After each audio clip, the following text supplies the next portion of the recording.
today's lockdown lesson, we're going to look at ball position. Now, ball position is a key fundamental of any golf swing. I'm a big believer that you need to have the fundamentals in place in order to hit good, consistent golf shots. And if the fundamentals aren't right, we either compensate during our swing, which leads to inconsistencies, or ultimately we get the wrong outcome. So what we're going to look at is, well, people often say, well, where should the ball be within my stance? Should it change between the clubs? The answer is yes. What we're looking for is the orange stick here represents the centre of my stance. So first club I've got is my pitching wedge. And generally we're looking to have that just back of centre. And every time I'm in my setup position, what I like to do is I like the ball position to dictate how I am in line with the ball. So for example, with the driver, I don't try and get too much behind the ball. I let the ball dictate that for me. So my setup position is constant. So with a pitching wedge, my hands and the butt of the club will always be slightly ahead of the ball because the ball is further back. When I move on to the 7-iron, it's more centered. So again, what I'm looking for is feet shoulder width apart and that stick to be nice and centered in my feet, because that's going to give me the right strike. Now, a very common problem that I see is ball position with a hybrid. Now, a hybrid is characterized more like an iron than it is like a wood. You'll see that there's quite a significant difference in length here.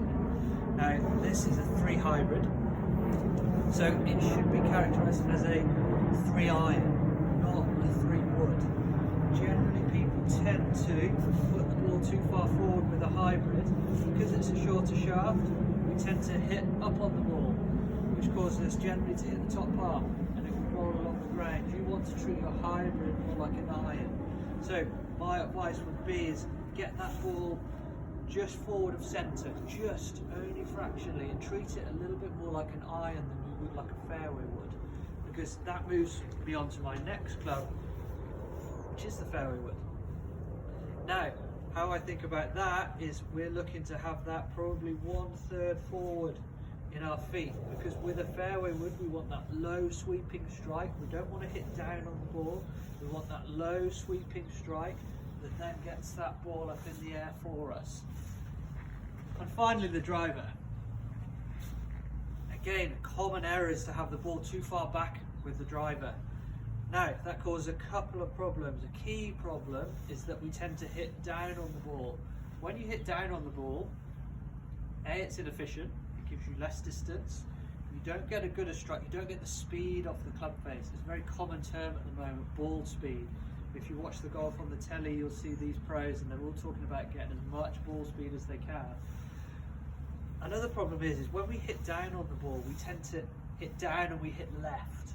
That's where we see a lot of people with the slice, because when you slice the ball, you swing left and across the ball, and it gives the curvature to the right hand side.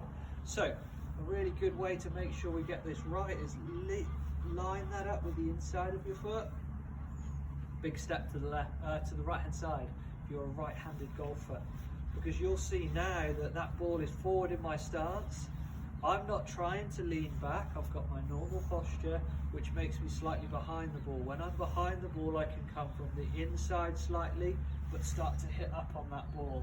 That's going to give me much more energy, it's going to give me a straighter ball flight, and hopefully hit more fairways. But take your time, think about the fundamentals with where my ball position is.